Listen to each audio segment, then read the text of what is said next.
Laurent Lapierre, bonjour. Merci de nous recevoir dans votre bureau d'HEC Montréal. Ça fait plaisir. Professeur titulaire au service de l'enseignement du management, vous êtes également titulaire de la chaire de leadership Pierre Pellado. L'influence de la personnalité des dirigeants sur leur performance managériale est l'un de vos sujets de prédilection. C'est d'ailleurs l'objet de votre dernier ouvrage paru en 2012 aux presses de l'Université du Québec, On dirige comme on est. Pour commencer, pourriez-vous nous parler des différents modèles de gestion et de leurs limites? Je pense que je pourrais répondre tout de suite sur les limites. Depuis une centaine d'années, presque tout ce qu'on enseigne en gestion est normatif.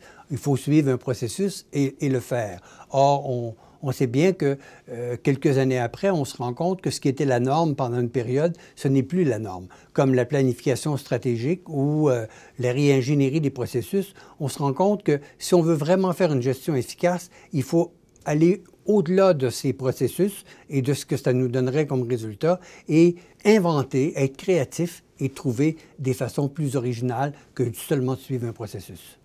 Diriger comme on est, ok, mais n'est-ce pas une ode au manager né ou, selon l'expression québécoise, au gestionnaire né? On est toujours dans cette question, est-ce que le talent est inné ou acquis? Je crois que tous les talents sont acquis et bien sûr, il faut un minimum de talent, de dons pour devenir un bon gestionnaire. Il faut avoir le sens de travailler avec des personnes, mais tout ça, ça s'apprend et ça s'apprend par des gens qui ont le désir de faire ça et qui finissent par éprouver du plaisir à diriger des personnes, même si la logique des personnes n'est pas la même que la logique des tâches ou la logique des méthodes scientifiques. Il y a vraiment pour les gestionnaires un plaisir immense à développer des talents, de travailler avec des personnes, de comprendre les personnes et d'aimer faire progresser des personnes. Comment progresser quand on est manager?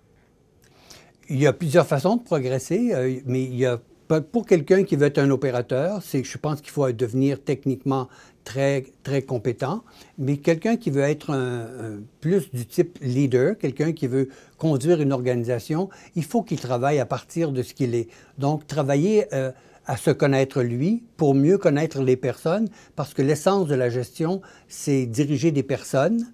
Et donc, il faut arriver à comprendre que la logique des personnes n'a rien à voir avec la logique des tâches ou la logique d'un processus scientifique. Les gens qui sont des leaders sont des gens qui utilisent très souvent l'écriture pour mieux se comprendre et aussi pour mieux faire le tri dans leur pensée. Alors, par l'écriture, et ils vont voir les œuvres d'art, ils vont voir des pièces de théâtre, le cinéma, qui sont des façons de trouver qu'est-ce qu'ils pensent vraiment. Quels sont les grands axes à développer afin d'affirmer son propre leadership? Il y a d'abord un premier axe qui est de bien connaître l'industrie, l'entreprise et l'industrie dans laquelle on est. Il faut connaître les aspects techniques de ce qu'on fait. Ça me semble être un minimum. Mais pour arriver à vraiment être un chef, à être un vrai leader, il faut être capable d'une compréhension profonde de ce qu'on est comme personne et d'une compréhension profonde de la logique des personnes.